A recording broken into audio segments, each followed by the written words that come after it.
E aí, pessoal, sejam muito bem-vindos a mais um episódio do Bora DCcast, o seu podcast onde falamos sobre ciência de dados, inteligência artificial aplicada aos negócios. Como falamos no primeiro episódio, esta temporada é exclusiva sobre crédito. Os nossos convidados de hoje são Clara Albuquerque, gerente regional da Serasa Experian, e Ricardo Neves, engenheiro de inteligência artificial na RNJ Consulting. Pessoal, muito bem-vindos, muito obrigado por ter aceito o convite. Por favor, comece se apresentando. Oi, David, boa noite, pessoal. Eu sou Maria Clara Albuquerque, né, como você bem introduziu. Atualmente estou trabalhando na Serasa Experian como gerente regional. Sou formada em Relações Internacionais e estou fazendo pós, na verdade, finalizando o pós de Gestões Ágeis de Projeto. Fomento meus estudos para a área comercial, de expansão, de agilidade aí e como tornar esses processos cada vez mais acessíveis. Perfeito. Ricardo. Perfeito. David, primeiramente, muito obrigado pelo convite. Estou muito feliz de estar aqui para conversar também com a Clara, para a gente poder discutir sobre esses pontos.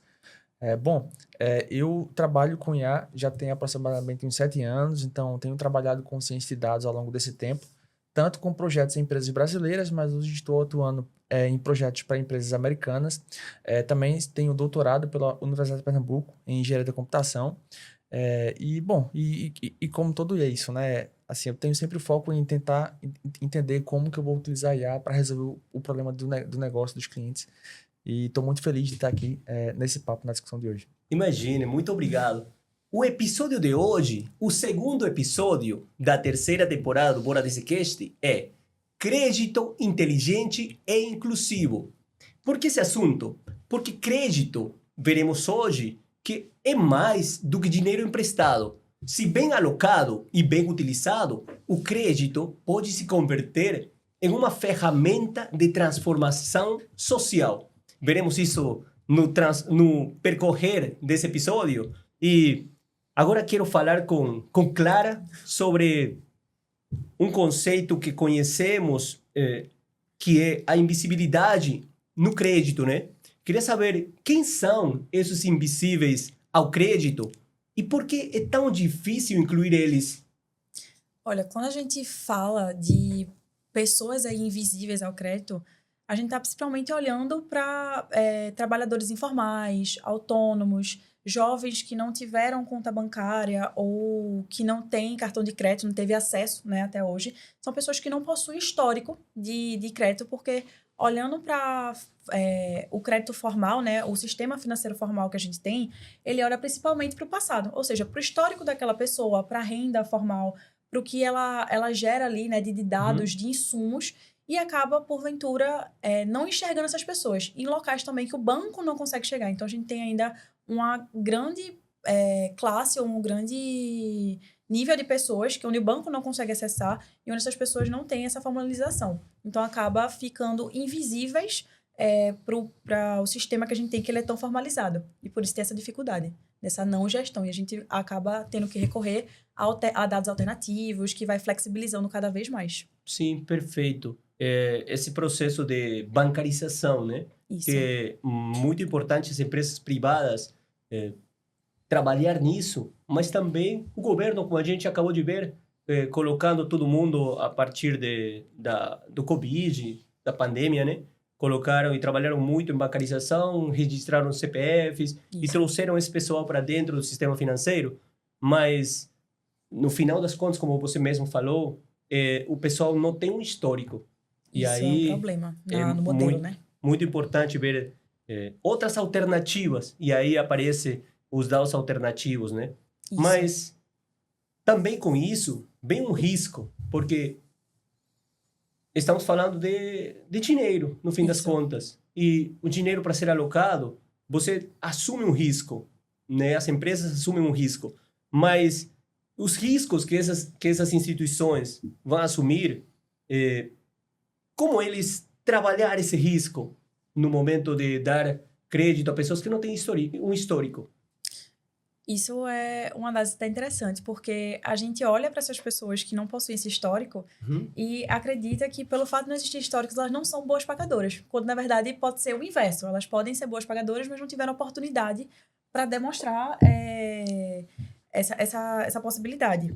E o crédito, ele é muito atrativo para as empresas. Por quê? Você expande seus clientes, você aumenta, né, a concessão de crédito, Sim. mas como você me pontuou, realmente existe um risco sobre isso. E se ele não tem uma análise detalhada, uma análise segura, se ele não tem uma pessoa, um analista ali de dados, para além de fazer a leitura dos dados, né, que a gente tem muitos casos de não concessão de crédito porque o dado ou a inteligência artificial bate ali o olho naqueles dados e nega. Se não tem essa empatia, esse olhar de contexto daqueles dados para achar uma solução e ter essa permissão, acaba, porventura, não concedendo justamente pela falta desses dados. Então, ter esse analista de dados para estar aí mensurando, entender que o crédito ele funciona como um trampolim, né, e não como uma armadilha para o cliente, porque a gente sabe que quando a gente concede crédito, a gente possibilita aquela pessoa a produzir mais. Quando não, isso acaba, de certo modo, destruindo ou comprometendo alguma renda essencial que aquela pessoa tenha. E acaba entrando num contexto que a gente já conhece, que o Brasil tem, que é, né, essa inadimplência altíssima das pessoas se afundando em dívidas, justamente por não terem taxas tão claras ou não ter um apoio, né, nesse momento, no sentido de trazer essa visibilidade, trazer essa clareza de informações. Perfeito, Clara. E justamente nesse ponto, sobre o risco, né, de expandir o crédito sem responsabilidade. Exatamente. E você acabou mesmo de falar aquele ponto de taxa de juros, por exemplo, que quando não é bem claro com o cliente ou quando não metrificamos bem qual seria a taxa de juros específica para aquele cliente. Você consegue me falar um pouco sobre isso? E eu adorei o termo que você usou do crédito responsável. Por quê? O crédito responsável, ele é aquele que o cliente pode pagar. Exato. A partir do momento que ele não consegue pagar, ele vai entrando dessa dívida após dívida, vai se afundando ali nesse cenário que a gente já conhece bem. Então, porventura, o que é que a gente tem visto, né? O que é que tem funcionado também? A gente vê várias modalidades de concessões, seja o Credit Builder, que ele concede créditos aos pouquinhos a partir do bom comportamento do pagamento daquela pessoa. Então, Sim. Isso já é uma política que flexibiliza mais, né? Quando a gente fala também de dados alternativos, a partir de pagamento de conta de telefone, de luz, de energia, a gente também está flexibilizando e está possibilitando cada vez mais, né? O crédito consignado digital, mais seguro, mas também mais prático, sem ter tantas nuances que as pessoas ficam perdidas, sem saber para onde é que aquilo vai, ou sem entender e acaba fechando algo que ela nem mesmo entende que vai comprometer uma renda essencial para ela. Então, quanto mais a gente traz visibilidade, quanto mais a gente usa os dados e usa esse olhar humano, eu acho que é a combinação perfeita, assim. Perfeito. E para você, querida audiência, que vocês acabam de escutar um termo técnico, crédito consignado. Muita gente pode não saber, né? Poderia se explicar um pouquinho para o pessoal que não sabe o que é um crédito consignado, por favor? O crédito consignado, ele entra, e eu vou falar muito mais para trazer uma visão, simplificar para vocês.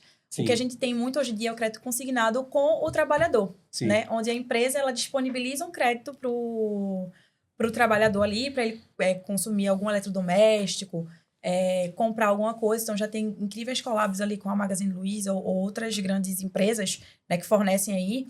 E esse crédito funciona ele vai tendo pequenos descontos que ele já sabe que vai acontecer no salário dele. Ou seja, você já concede um certo dinheiro que vai ficar guardadinho ali, comprometido, e ele vai tendo esses pequenos descontos. Então, o crédito consignado, ele funciona nesse sentido. Você consegue parcelar aquele grande montante que você planeja, seja para adquirir um carro, para adquirir um apartamento, para adquirir um eletrodoméstico, algo essencial que você está precisando no momento. Acho que trazendo essa exemplificação fica mais claro do que trazer o Tecnicase. Ficou muito mais claro. E justamente para irmos sobre esse caminho de o que é um crédito, no fim das contas. As empresas, elas querem vender. E as empresas, para vender, se alguém não tem um capital nesse momento para comprar, o que eu faço? Eu adianto a compra. Isso. Ou adianto a venda. Então, isso, aí aparece o crédito. Mas para isso, não é simplesmente empurrar a venda. Porque se você está empurrando a venda, beleza, você está ganhando e a empresa está produzindo, né? Só que, em um momento, você vai ter que cobrar. E se você deu a pessoa errada no momento errado, aí todo o sistema financeiro vê-se afetado. Porque a empresa se vê afetada, mas também aquele cliente final que entra numa bolha e vem uma avalanche de dívida que não consegue pagar e isso vai em contra do sistema completo. Isso. Tem algum exemplo de políticas de crédito inclusiva que dão certo? A gente tem várias políticas bacanas que estão acontecendo. Então, eu cheguei até a mencionar o Credit Builder, que ele funciona com pequenas concessões de créditos que vão sendo aumentadas a partir do bom comportamento ou do bom pagamento. Bom, progressivas, né? Isso, são progressivamente. Sim. E a gente também tem o microcrédito produtivo orientado, que ele funciona muito bem para microempreendedores, que ele vai também concedendo, e quando ele age conjuntamente com a orientação financeira, cara, é o melhor dos cenários para quem está empreendendo. E a gente tem mecanismo, até o governo está flexibilizando mais. Tem também outra concessão de crédito que está acontecendo, que é aqui mesmo no Recife, que é a prefeitura, que são para microempreendedoras mulheres, né? Sim. Então, tem essa concessão, você consegue ter essa ajuda, você vai diretamente na prefeitura, consegue ter esse incentivo aí para você alavancar seu negócio, e você também tem a orientação, então você não faz isso nas cegas. Essas aí são, acho que estão mais, assim, bombando no momento. Esse microcrédito progressivo eu achei muito bom, porque dentro das bases das financeiras temos o crédito aprovado do cliente. O que não significa que vai ser o crédito que passa para o cliente. Ele está oculto e uma porcentagem, dão o limite para o cliente. Exatamente. Então, bora ver o comportamento dele e o próximo mês pode ir crescendo aos pouquinhos, fazendo o seu nome, né? Dentro do sistema financeiro. Exatamente. Perfeito. Eu vi também outro exemplo que é de crédito em conjunto. Isso. Se a financeira quer dar um crédito, ele vai te dizer, olha, se juntem aí 3 ou 4 pessoas e um de vocês vai ser o representante, eu vou enviar o crédito, vou liberar uns R$3.000, por exemplo, vocês se dividem e mensalmente vocês vão ter que pagar. Então, isso. eles... O crédito coletivo. Crédito coletivo. Isso é fantástico. Isso é fantástico, porque eles fugem da responsabilidade. Não fugir, né? Eles dão o poder para o cliente dele monitorar. Isso. Eles se apoiam um no outro, Sim. né? Acaba tendo esse suporte, o que possibilita mais alavancar isso. Se apoio é muito importante porque muitas vezes um deles não consegue pagar e os outros dizem, olha, mas por que não consegue pagar? Porque para pedir esse crédito coletivo, eles normalmente se conhecem. Isso. A confiança que o sistema financeiro não tem com eles têm entre eles. Entre Exatamente. si, verdade. E aí se alguém não consegue, eles veem um jeito. Eu vi esse microcrédito coletivo e eu achei sensacional. É fantástico.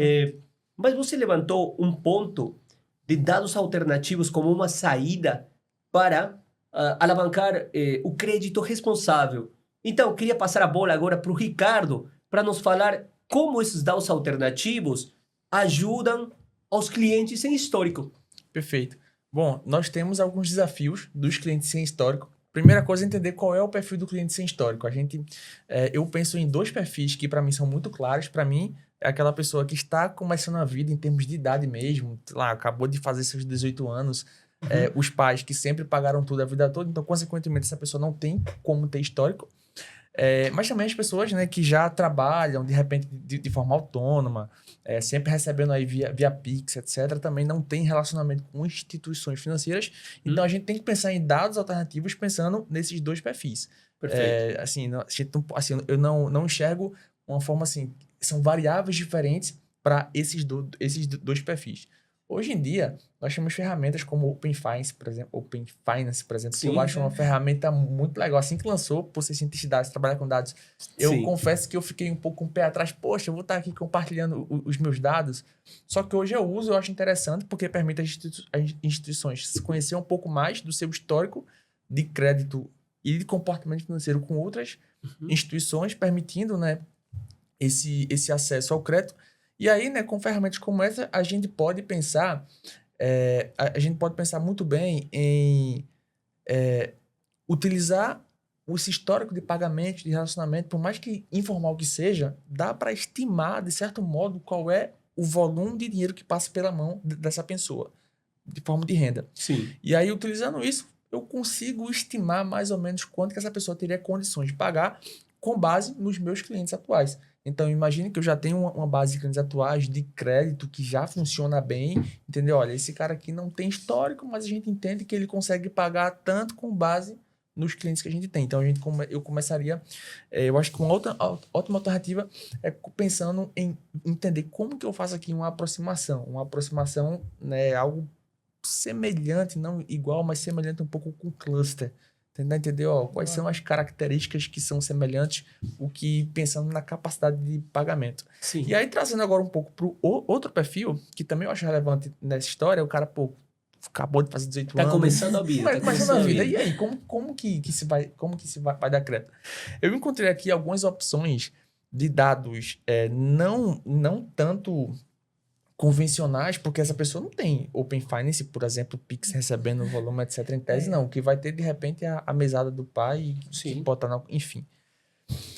Alguns comportamentos de uso, por exemplo, comportamentos de uso do aplicativo do banco, como que essa pessoa se relaciona com o banco através do aplicativo, seja num pedido de suporte, etc.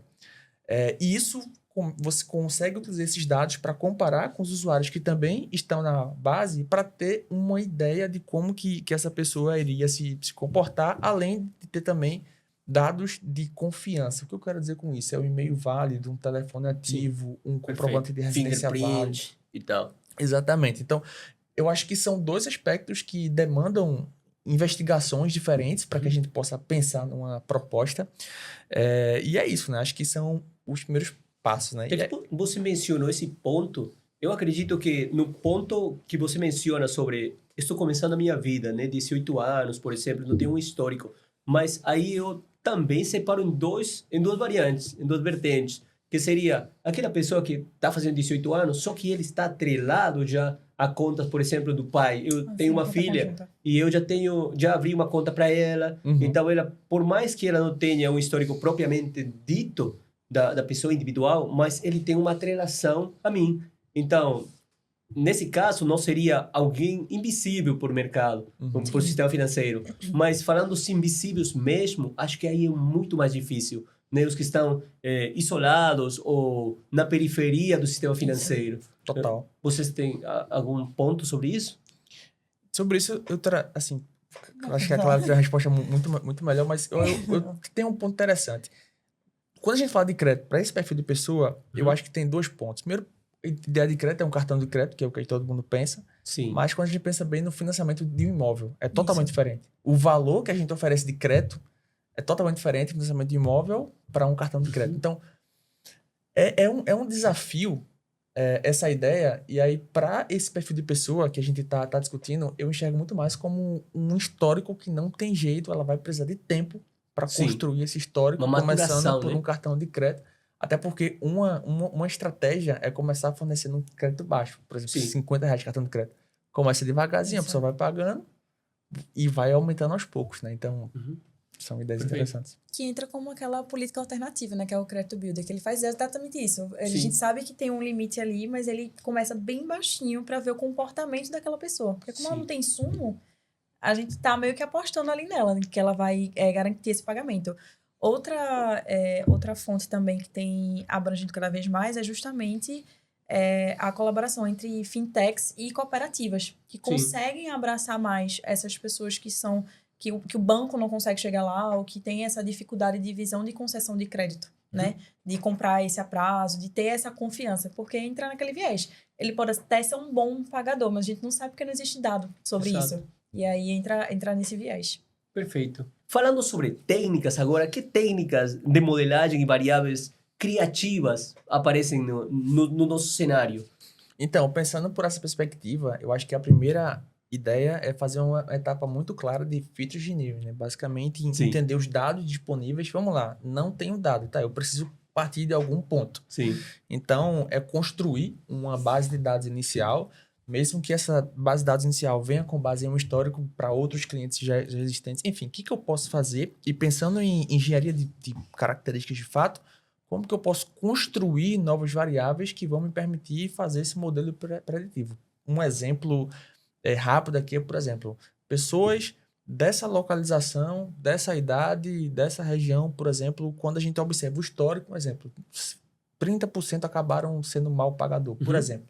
E aí eu vou construindo variáveis para melhor conseguir entender esse cliente. Perfeito. E aí, quando eu falo em técnicas de machine learning, as primeiras técnicas mais claras sobre isso é a machine learning um pouco mais clássica. Algoritmos de classificação, por exemplo, algoritmos baseados em árvore, como o XGBoost, ou enfim, ou entre outros aí. E por que a minha primeira ideia é algoritmos baseados em árvore? Porque são algoritmos melhores para situações de dados desbalanceados. Perfeito. E não tem como pensar em crédito se eu não pensar em situações de possível fraude, etc. Então, eu penso que os algoritmos baseados em árvores seria uma ótima primeira escolha, primeira opção. E na hora da implementação, enfim, da minha técnica, a gente precisa de um teste AB. Pensando também, né, na segurança do crédito que eu estou oferecendo. E aí, a gente constrói com machine learning clássica um modelo preditivo de crédito. A gente pode pensar em algumas alternativas ou um modelo que vai entregar uma classificação binária, pensando em vou fornecer o crédito ou não, e depois um modelo de regressão. Imagina duas etapas, né? Classificação, ofereço crédito ou não, depois a gente entra com o modelo de regressão para poder indicar quanto seria o valor daquele crédito, para poder garantir a segurança e etc. Então, eu penso nessas técnicas e também incluiria, pensando no que a gente tem de mais atual, modelos baseados em LLM, para me ajudar no processo de explicação, análise de sentimento, análise de relacionamento dessa pessoa com o banco. Assim, quando a gente fala sobre essas técnicas mais recentes, a gente não pode cair na armadilha de querer resolver tudo com ela. Assim, eu acho que assim, para essa situação de crédito, eu penso que boas alternativas são abordagens híbridas, né? A gente começa com CRISP-DM clássico lá, né? Entendimento do negócio, entendimento do dado, modelagem, construir o nosso modelo classificador, e aí podemos agregar modelos baseados em LLM para situações onde esse classificador não entregue um bom resultado. Deixa eu dar um exemplo. Por exemplo, se eu aplicar uma regressão logística, por que ele é interessante?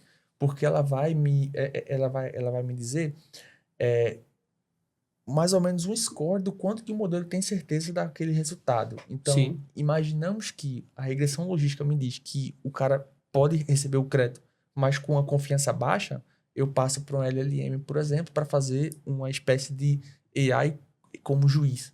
Então, são alternativas interessantes que a gente pode explorar. Perfeito. Pessoal, eu sei que você escutou atento até esse momento, mas eu vou te salvar se tem algumas palavras por aí que ficaram no ar. No primeiro que Ricardo falou foi Feature Engineering, que está falando nada mais de engenharia de features, que é as variáveis que a gente tem, a partir das variáveis que nós temos, tentamos produzir novas variáveis para nos apoiar dentro desse processo de modelagem, tá? Para o pessoal que é de modelagem já, criar uma variável em relação ao impacto que tem no target, no final, isso é chamado de target encoding, beleza? Agora eu vou deixar LLMs e CRISP-DM para Ricardo falar para vocês, né? Legal. Bom, deixa eu começar com o CRISP-DM rapidamente.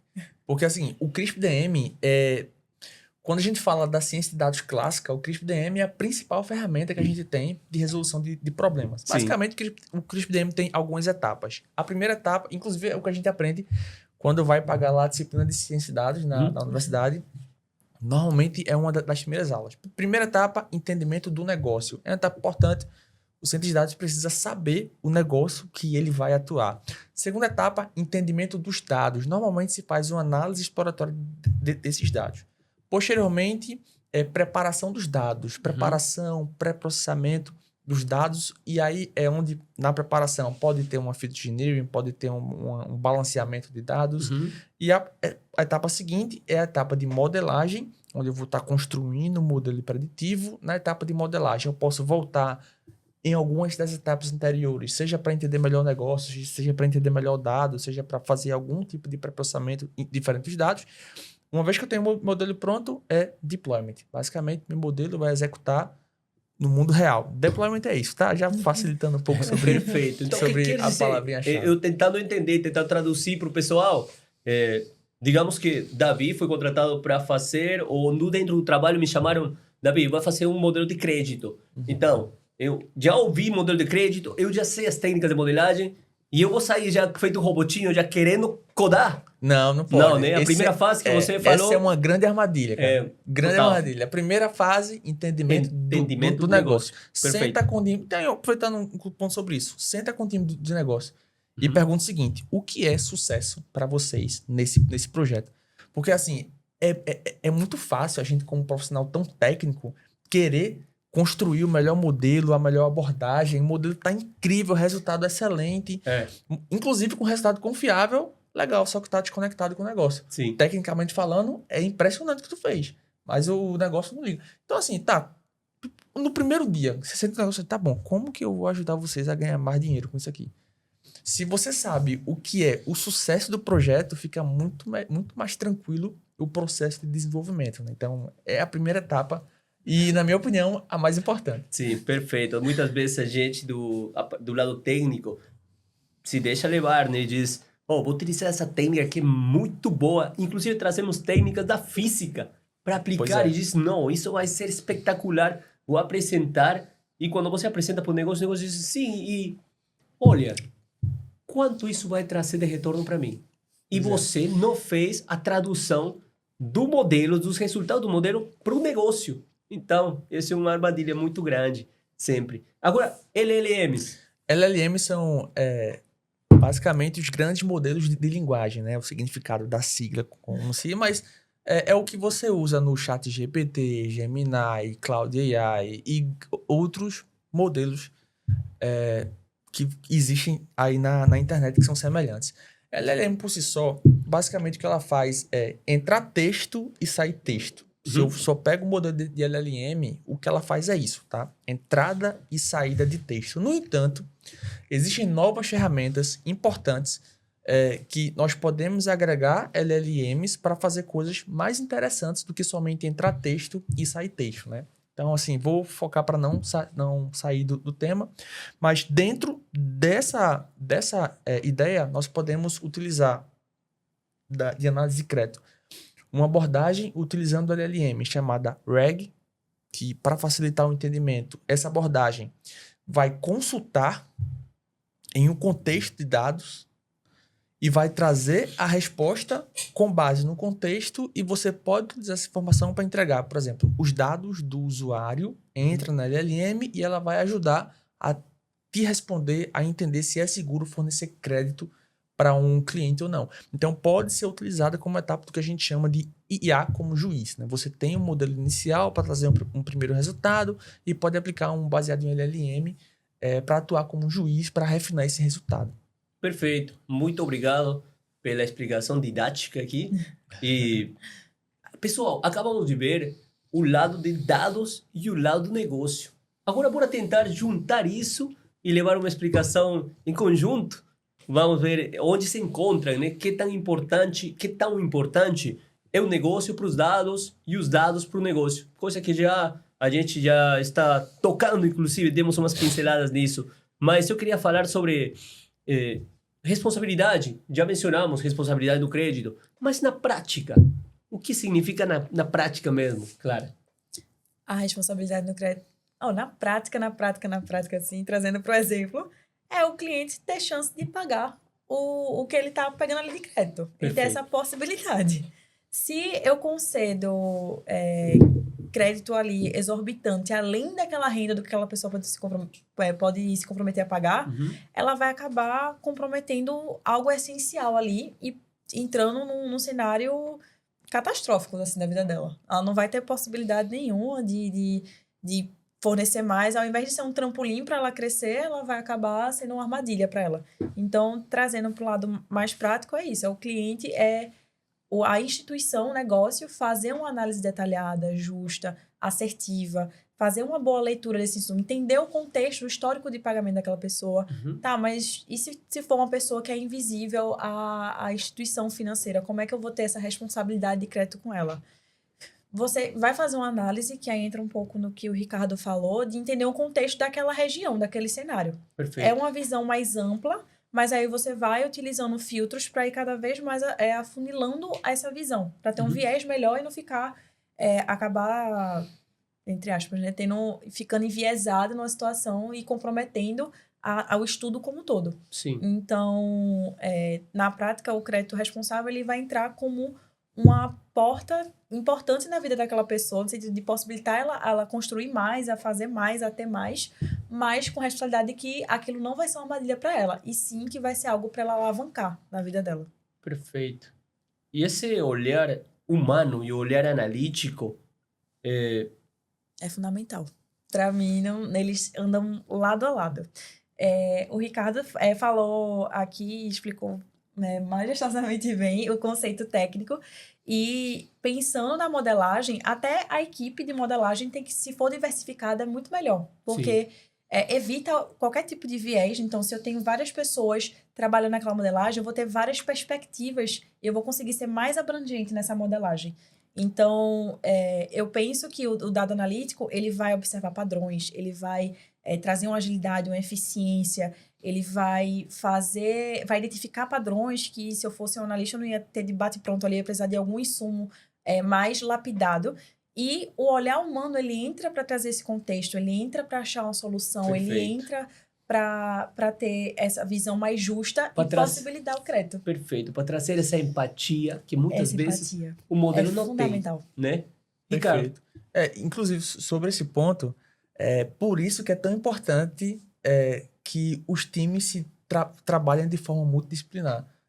O time de dados muito conectado com o time de negócio, tomando as decisões, e o status report sempre tem que ser voltado para aquilo que o negócio enxerga como verdade em relação àquilo que a gente quer propor em termos de justiça, porque assim, é muito fácil criar modelos completamente enviesados e preconceituosos também. Então, assim, acaba sendo um trade-off, né? Como que a gente consegue construir modelos cada vez mais justos e também automatizados, né? Porque, assim, dado um grande volume de clientes, o ideal era a gente ter pessoas para avaliar caso a caso. Mas o Brasil é um país gigantesco, como que a gente vai fazer uma avaliação?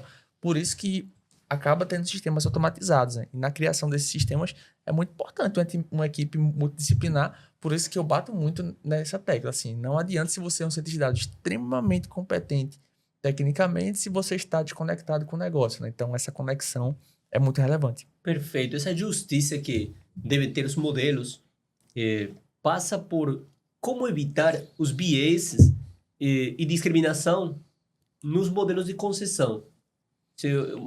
Essa é uma interrogante que eu queria trazer para vocês.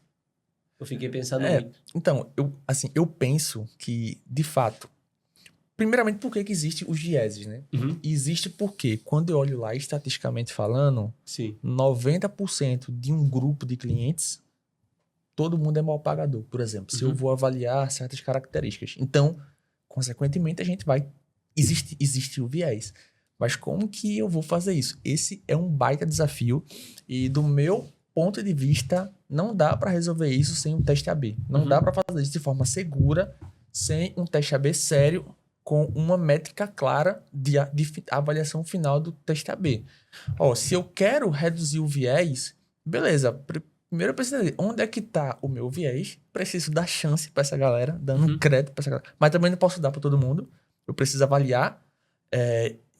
No meu teste AB, eu vou te pegar uma amostra estatística representativa dos dados e a gente vai fazer uma avaliação, né? Então, para remover o viés, eu penso que é um trabalho de muito estudo nessa perspectiva, entendeu? Caso a caso. Sim. E constante, assim. Eu acredito que, olhando assim para a modelagem, se os dados, né, tiverem ali algum insumo enviesado, o algoritmo ele vai reproduzir. Ele reproduz o que tem ali no dado. Então, é um trabalho que ele é constante. Ele vai ter que ter uma auditoria desses dados, que é muito o que o Ricardo falou, desse teste AB. É você estar ali minuciosamente vendo e trabalhando nisso diariamente, constantemente, para poder fazer rodar no menor sentido. Porque, de fato, o Brasil é gigantesco. O melhor, sei lá, o melhor cenário seria que fosse tudo minuciosamente cuidado, assim, com esse olhar mais humano. Mas a gente sabe que não tem condições. A gente precisa automatizar, sim, até para trazer agilidade e eficiência, mas tentar ao máximo ter esse contexto, né, do todo. E, principalmente, ser minuciosos com os dados, porque se é isso, se está enviesado, ele vai acabar, o algoritmo vai reproduzir aquilo que ele foi nutrido. Sim, perfeito. Porque do mesmo jeito que se existe crédito, existe inadimplência. Então, se existe um modelo, existe viés também. Então, temos que ver como estamos tratando certas variáveis, como estamos tratando, por exemplo, a variável de... Digamos que estamos olhando para a variável região. Sim. E na região de São Paulo, tem muito inadimplente, mas também tem muito crédito rodando, circulando. E em certas regiões eu não vou mencionar especificamente uma região, mas regiões uma cidade, nem nada. Sim. Mas, por exemplo, regiões do norte e nordeste, normalmente a inadimplência é muito grande. Então, se vem uma pessoa que está sendo invisível para o crédito e acabou de entrar e ainda é dessa região, vai ser muito mais fácil de ser que não para ela. Isso. Então, bora aí onde vem o lance que Ricardo falou sobre LLMs, que vem justamente para nos ajudar na hiperpersonalização do crédito. Consegue ir muito mais além e pegar o contexto, né? Total. É porque a LLM é boa, porque ela consegue identificar sentimentos, intenções que algoritmos tradicionais não conseguem. Isso. Então, principalmente na interação do usuário, quando ele pede um suporte, etc., quando se comunica de qualquer forma. Então, as LLMs são úteis. E um ponto que eu queria trazer, só para a discussão mesmo, que até pedir a opinião de vocês sobre isso, que é o seguinte: durante o meu processo de preparação aqui para a gente bater um papo, eu vi que existia a possibilidade da utilização de dados públicos de rede social. Por exemplo, Twitter. Sim. Agora o X, né? Bom, eu não uso, como eu não uso, eu não sei exatamente. Mas é o seguinte, é uma rede social que tudo que você posta meio que fica público. Sim. E será que seria ético, faria sentido utilizar aquilo que a pessoa posta? Porque hoje em dia fazer isso via web scraping hoje é fácil, né? Então, principalmente a Claro trabalha com isso, né? Tipo, muito mais de perto. E aí seria ético, porque são dados que são valiosos, que a gente pode utilizar para enriquecer esses modelos. E aí, será que faz sentido utilizar isso? É ético, etc. Eu olho isso no sentido de que dados, eles precisam ter consentimento, né? A pessoa precisa estar entendendo para que está sendo utilizado, o porquê, como que vai ser utilizado, principalmente dados sensíveis. O que eu acho que do Twitter foi um exemplo legal, mas vou dar um insumo do que a gente já vê e já tem no mercado, que já é feito, né? Principalmente em empresas de marketing e tudo mais. A partir de redes sociais, e aí eu vou para Instagram, Facebook, que, vamos dizer que eu tô aqui e eu vou olhar o site, eu vou entrar ali na rede social da Ferrari. Não necessariamente eu tenho o poder aquisitivo para adquirir a Ferrari, mas o algoritmo ele vai ler que eu sou uma pessoa potencial de compra por eu ter acessado ali. Verdade. E o que é que a gente faz de análise disso? A gente observa o histórico de compra, então o histórico de compra de Clara está sendo observado para ver se eu, como visitante daquele site, da Ferrari, vou ter poder aquisitivo de compra ou sou só uma pessoa que está visitando. Então, nesse sentido, é permitido porque não tem nenhum dado sensível sendo exposto. E está sendo ali mais analisando o quê? Se eu sou uma potencial compradora, então eles podem fazer esse tipo de análise e não vai estar infringindo de modo algum nenhuma lei da LGPD, tá? Sim. Eles podem fazer esse sumo e eles podem ir ainda mais na região. Então, eles podem ver que eu, Clara, estou acessando do Nordeste o site da Ferrari. Será que com o meu histórico de compra eu vou ter ali o poder aquisitivo para tal? Eles vão ter esses insumos, mas não quer dizer que eles vão estar tendo à disposição dados sensíveis para utilizar isso em prol de fazer com que eu adquira aquilo ali. Mas é bastante utilizado, assim, em empresas de marketing, esse tipo de análise. Se você acessa aquele site, aquela compra, aquela rede social, Sim. se você tem poder aquisitivo para tal, se você é de fato um potencial comprador, um potencial cliente dessa empresa. Então, eles fazem muito esse mexão. Foi legal você. Legal, legal. Esses dados também se utilizam muito para modelos de detecção de fraude, que no Isso. fim das contas tem muito a ver. Quando você vai tentar prever a inadimplência, você também tem uma porcentagem que você está prevendo fraude também. Então, dentro desses, eu me lembro que uma análise, uma modelagem que a gente fez, em um caso específico, foi a gente fazia um varrimento da rede social da pessoa, se tinha ou não tinha, né? Mas se tinha, fazíamos uma varrida para conseguir ver quando foi a primeira publicação. Porque, no fim das contas, o modelo age com conhecimento. Conhecimento que muitas vezes passa no contexto ou muitas vezes um conhecimento humano dos analistas que vêm. Então, um analista pode pensar, por exemplo, olha, se essa pessoa tem um perfil e não tem publicação de antiga data, já me dá algum sinal. Ou acabou de criar, e acabou de criar um período, curto período de tempo, muitas publicações, também é um sinal. Também temos para o caso de e-commerce, e a pessoa diz que é do segmento, normalmente colocam um segmento. Sou do segmento automotivo, por exemplo. Mas quando a gente vai e faz uma varrida do e-commerce dele, as fotos, as imagens do que vende, do que comercializa, são de bonecos. Então, não faz match, não tem muito a ver, né? Então, todos esses dados também são importantes de ver. Mas, algum comentário para encerrar esse bloco? Não? Podemos Tranquilo, continuar? tranquilo. Beleza. Então, agora, trazendo... Se apresentam muitos desafios, né? Como podemos ver. Mas, ao mesmo tempo, se apresentam... Em cada desafio, sempre existe uma oportunidade. Isso. E agora, falando sobre outros tipos de preconceito e tal, como podemos garantir que algoritmos não reforcem os preconceitos já existentes, como, por exemplo, de raça, gênero, classe social. Classe social já falamos um pouco, né, em questão geográfica. Mas em questão de gênero, raça, por exemplo? Eu acho que o primeiro passo é reconhecer que pode vir a acontecer. Não é o cenário ideal. Sim. A gente não quer, eu acho que preza muito para ter esse cuidado, mas que pode vir a acontecer, pode vir a acontecer. Então, ter essa ciência já é o primeiro passo. Principalmente porque ele usa uma base histórica. A gente sabe que no histórico nem sempre foi justo, nem sempre foi bom ali. Historicamente, a gente, se for fazer a retrospectiva, Sim. a gente não consegue ter esse entendimento. Mas fazer a auditoria desses dados, né? Então, é um trabalho que ele vai ali diário, constante, fazer auditoria constantemente, ter essa aproximação das equipes, essa equipe... e aí é multidisciplinar, vai trazer esses olhares e vai fazer com que tenha esse viés. Seja ele racial, seja ele de gênero, vai fazer que ele tenha uma leitura mais ampla. Porque se eu tenho uma equipe só que funciona... É muito funcional, é uma equipe incrível, mas ela tem o mesmo linha de pensamento, sem pensar um pouco fora da caixinha ou tendo novas perspectivas ali, vai acabar dando esses mesmos erros, esses mesmos insumos.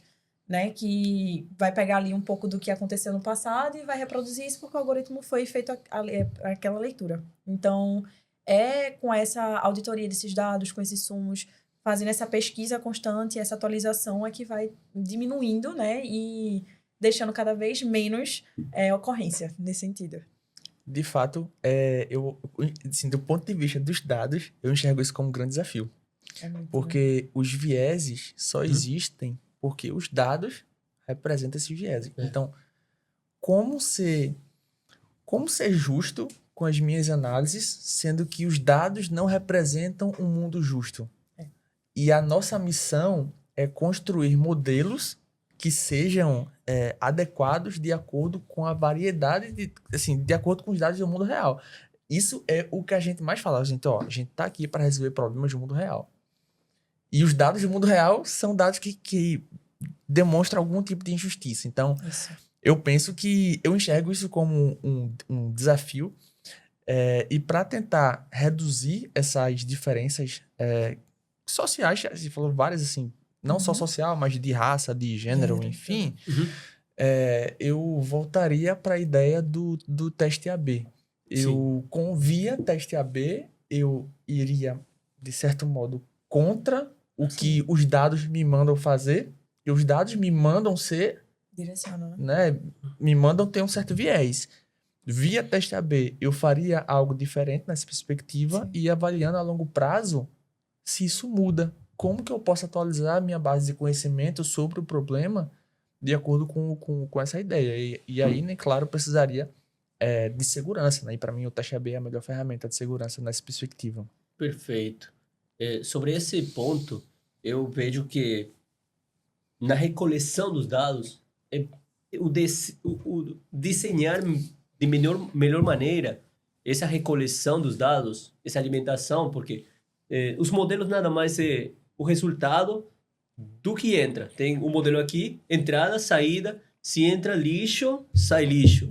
Então, como nós recoletamos os dados, é uma parte muito importante do processo. E, por exemplo, se você, em um caso que já mencionei, você coloca... Como você está coletando? Você está coletando dentro da página que você coleta seus dados. Você está colocando muitas opções para seu cliente preencher. Aí o cliente está muito apressado. Ele vai preencher, vou abrir o botão, vai sair uma lista gigantesca de opções. Aí ele vai colocar a primeira. E quando você coloca a primeira, no final das contas, dessa variável, vai ter uma frequência muito elevada em relação às outras. Então, é uma questão, chega a ser agora uma questão de produto, né? Total. De design de produto. Então, todo esse processo de coleção de dados tem que ser bem pensado e bem planejado. Algum comentário sobre? Sobre isso que eu queria dizer um ponto, que é o seguinte, né? Embora a gente saiba que os dados têm viés, a gente não pode mudar os dados antes de entrar no modelo. Sim. Tipo, retirar algum tipo de viés de dados. A gente não pode, né? Acho que o modelo tem que representar o mundo real, né? Isso. Tipo, a camada humana também, eu acho que... Porque até esse ponto de vista que você tem de enxergar como desafio e propor uma solução, é aí que entra a camada humana que vai trabalhar a questão de empatia. Sim. Que vai ver que tem ali dados enviesados, mas que vai pensar em outras soluções, em outras maneiras de poder deixar aquilo mais redondo. Então, Sim. Total. a camada humana E normalmente, eu vou trazer uma pergunta aqui, normalmente o modelo me avalia, mas se o modelo já te avaliou, já era. Normalmente, como funciona na prática, nas empresas, nas financeiras? O modelo te avalia e já era? Ou você passa para uma mesa de analista de crédito que ainda consegue ver e te dar um suporte? Então, é aí que entra o lado analítico, vai ter ali. O relatório vai sair com aquela informação, aquela pessoa talvez tenha um score baixo. Sim. Mas o que é que a gente faz, né? O analista de dados, ele vai ver aquele score, ele vai querer ver todo o processo. Por quê? O score, ele é um retrato daquela pessoa, uma foto. Uma foto, exato. E aí, só com a foto, a gente não consegue entender o contexto. A gente tem que ver todo o histórico, ter todo o entendimento daquela pessoa, de entender o contexto mesmo dela. E o contexto não só de crédito, mas de histórico da pessoa, né? Que vai do crédito, de questões de viés de compra dela, do quanto que ela é ativa, do quanto que ela é inativa, se ela foi inativa, que outra fonte eu posso buscar essa informação, que aí entraria os dados alternativos, se ela tem outras maneiras ali que não o crédito formal que a gente conhece, ou o financeiro formal que a gente já tem conhecimento. Então, o analista, ele entra nesse lado para trazer contexto e empatia, que o dado, o relatório por si só, ele vai dizer ali, o score daquela pessoa é 300, não. Mas ele vai dizer, por que 300? Sim. Será que é 300? E eu vou pegar um exemplo pessoal para trazer aqui, que é o seguinte. Eu tinha colocado o plano de celular para descontar do meu cartão. Sim. E aí eu cancelei o cartão e não me atenei no plano. E ficou lá. E aí eu fiquei negativada, inclusive. Porque eu não paguei a conta do celular. Só que assim, não me atenei de que eu cancelei o cartão e que precisaria trocar para botar em outro cartão. Então eu fiquei negativada. Mas isso quer dizer que eu sou uma má pagadora? Então... por o fato de eu ter uma conta ali, lá, na época era R$80 ali o pacote de internet e tudo mais. Sim. Então, será que o banco ele vai olhar, poxa, mas ela paga a fatura do cartão de crédito dela é altíssima, ele tá sempre em dia. Será que esse R$80 aqui é uma má pagadora? Se for pelo score, sou, porque baixou meu score. Mas Se ele for olhar o contexto, o meu histórico todo de compra, do quanto que eu pago, do quanto que eu tenho ali de atividade, ele vai dizer, não, vai considerar crédito sim, porque esse aqui tá na cara que ela esqueceu, talvez ela nem saiba. E eles informam, tipo, você tá negativado com isso aqui. Então eles passam até informação pra gente, às vezes. Tá vendo, pessoal? Fique ligado sempre em suas finanças, suas contas. E vou contar aqui algo pessoal também. Eu vi meu score baixando. Aí eu pensei, o que aconteceu? Aí eu fui ver. Aconteceu que eu tinha uma dívida negativada e era de R$ 200. Eu digo, peraí, o que aconteceu? Quando eu fui ver, eu comecei uma pós em uma universidade online, comecei uma pós, e depois eu falei, não faz sentido para mim, eu vou fazer uma pós aqui na UFPE, estou fazendo, levantando sempre a bola da UFPE, e fui fazer a pós e cancelei a outra, mas deixei para lá. Eu digo, olha, já cancelei, já falei com o pessoal e pronto. Quando eu fui ver, era uma parte do pagamento. Aí eu fui conversar e pronto. Só que o score tinha baixado bastante. Mas estamos falando muito apareceu nessa conversa, dados alternativos. E dados alternativos, pessoal, pode ser, por exemplo, você não tem um histórico no sistema financeiro, mas você tem uma conta de energia. Digamos, se você paga a sua energia, você já tem aí algum comportamento que em dados históricos, quem é campeão em dados históricos, em dados alternativos, quem é campeão é a B3. A B3 tem um poderio de dados alternativos gigantesco. Mas aqueles dados alternativos, existe algum limite para eles? Algum limite sem invadir a privacidade? Existe algum limite? Limite tem, com certeza. Limite é a lei, né? Limite é a lei. Vai ter com certeza, assim. Por mais que existam políticas que querem flexibilizar cada vez mais para justamente abraçar todas as camadas que ainda não estão sendo abraçadas, né, no sentido de crédito, mas tem que ter o consentimento e a clareza do que aquilo está sendo usado, para quê, como. A pessoa tem que ter essa ciência, né? Tem que ter clareza, inclusive quando vai conceder crédito, daquelas taxas, do que é que acontece a longo prazo, no curto, no médio, o quanto que vai comprometer de renda dele, o quanto que não vai. Então, quando a gente olha para essa questão de ter ali esse tipo de clareza, é fundamental. Então, tem com certeza que é a lei que já existe aí, mas tem na prática também. Ricardo, tem algum limite? Cara, assim, acho que a Clara já respondeu muito melhor do que eu, mas como simplicidade, sabe o que eu diria? Se você me der o dado, eu trabalho. Eu vou usar. Eu vou usar, é verdade. Assim que, pessoal, tem que ter muito cuidado no momento de liberar seus dados, tem que entender para que estão sendo utilizados os dados, que dados estão sendo utilizados. Não é só no momento, no calor do momento, porque estou correndo atrás de um crédito. Liberar, sim, vou liberar. Não, temos que entender para que vai ser utilizado o meu dado. E outra coisa, falando de score, cuidado quando vocês vão por aí, por alguma loja e, jovem, você quer fazer seu cartão? Isso. Porque eles vão consultar o teu CPF, vão consultar nas instituições pertinentes. Isso. E aí, olho que quando você faz uma consulta do teu CPF, teu score tende a cair. Isso. Vai cair. Então, cuidado com isso também. Às vezes não jovem, muito obrigado, a próxima, já resolve o teu problema. Ainda mais quando você está querendo trabalhar, movimentar seu crédito, estou querendo subir meu crédito em determinada instituição, então vou trabalhar o meu score, meu CPF, e vou começar a pagar antecipadamente, vou consumir alguns produtos daquela instituição, por exemplo, vou começar a pagar minha energia por aquela instituição, vou atrelar também, agora que temos essa aliança Nubank e Uber, vou utilizar por aí para que eles saibam como eu estou movimentando aqui nesse banco. Então, se você está trabalhando o seu score, por favor, se atenha, dê um relaxo aí, uma pausa em querer dar o seu CPF para ser consultado, porque isso pode e vai baixar teu score. Então, por favor, se atenha a isso. É verdade. E o que você falou aí um pouco, né, dos dados alternativos, tem sido utilizado justamente para poder abraçar mais pessoas, mas entra muito nesse viés de estar liberando aí demais e entra o risco também que está crescente atualmente, que é com relação às fraudes, né? Então, cada vez mais instituições estão usando o que a gente fala ali de face match, que aí todo mundo já fez, mas quando a gente fala esse nome, o pessoal faz, não, nunca fiz, já fez. Que é você tirar a sua foto, né? Que nem a gente faz no banco, tira a foto do documento, para garantir que você é você mesmo. Então, esse processo tem sido cada vez, você olha em diversos aplicativos, tem cada vez mais sendo requisitado justamente por conta dessa questão de pessoas Sim. que acabam dando ali para fazer consulta avulsa e tem uma finalidade que não é para consulta. Então, tem que ter o Perfeito. máximo de cuidado. Sim. Tá crescente. Agora, para irmos ao encerramento do episódio, como vocês veem o futuro da inclusão financeira no Brasil nos próximos anos? Eu enxergo como muito promissor, tá? Bastante mesmo.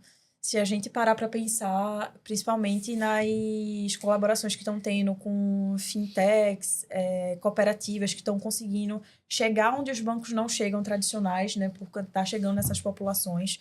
Se a gente olhar também para o Open Finance também ficando cada vez mais ágil, mais simples, sem tanta burocracia, mais flexibilizado.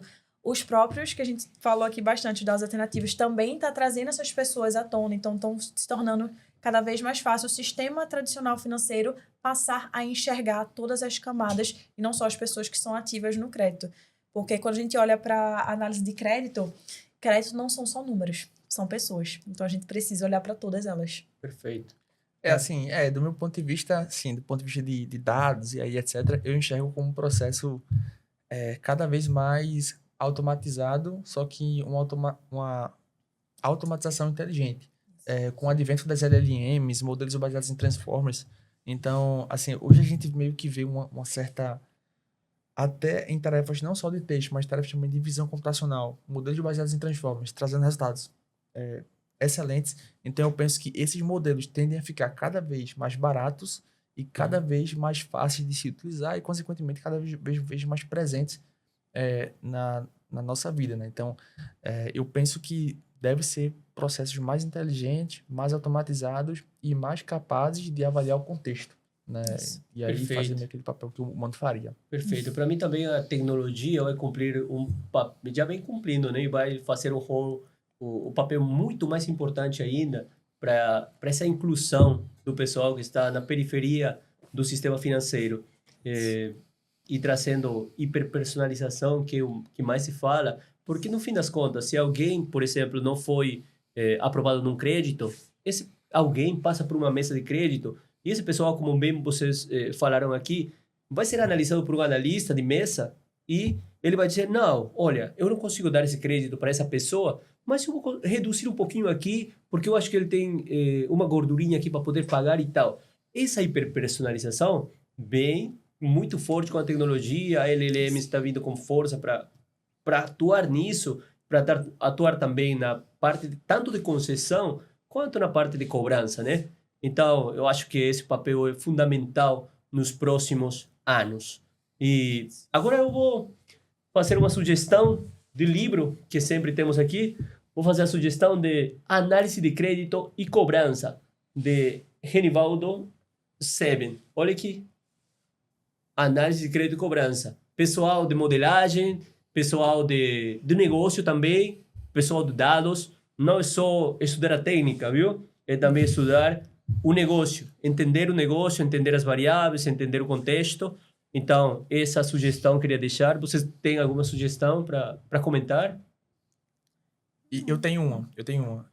Bom, para a galera de dados que vai trabalhar com isso, tem um livro muito legal que é Storytelling com Dados. Perfeito. Esse livro, para mim, ele foi muito importante na minha trajetória como cientista de dados, porque me ajudou a me comunicar melhor com o negócio. Então, basicamente, a construir gráficos que comunicam mais, que mostram mais valor para o negócio. Então, eu acho que é uma leitura mais ou menos obrigatória para todo mundo da área de dados. Eu acho que vai ajudar a se conectar melhor com o negócio. Perfeito, Ricardo. Agora bem, se você gosta de um gráfico de Pixar, nesse livro Storytelling com Dados, a autora não Proibido. gosta, está proibido utilizar. Então, pessoal, muito obrigado por ter aceito o convite generosamente, por ter vindo com o conhecimento de vocês, que eu achei sensacional. Você que tem em casa, você vai adorar esse episódio. Por favor, veja de princípio a fim E muito obrigado realmente por ter vindo. Ai, queria te agradecer pelo convite, David. Não estava esperando, mas eu amei ter vindo aqui conversar com você, com o Ricardo. Foi muito, muito leve e muito enriquecedor, assim. Eu acho que eu pude ter uma visão mais analítica lidado com vocês dois que eu não tinha tão de perto. Então foi fantástico. Total. E eu que agradeço pelo convite. Para mim foi uma honra bater esse papo com vocês hoje. E, bom, gostei muito da experiência. Muito obrigado também. Não, imaginem, o prazer para nós. E o pessoal da prospecção trabalha muito bem nisso. O pessoal tem seus parâmetros aí que vem a quem temos que chamar. Então, muito obrigado realmente mais uma vez. E para você, pessoal que está em casa, muito obrigado por assistir. Mas, por favor, deixe seu comentário, porque o que mais importa para a gente é saber o que vocês estão pensando sobre cada um dos episódios. E ainda mais nessa terceira temporada. Porque quando você deixa seu comentário, a gente consegue entender vocês de maneira personalizada. E aqui, no Bora Desse Cast, a sua opinião importa. Até a próxima.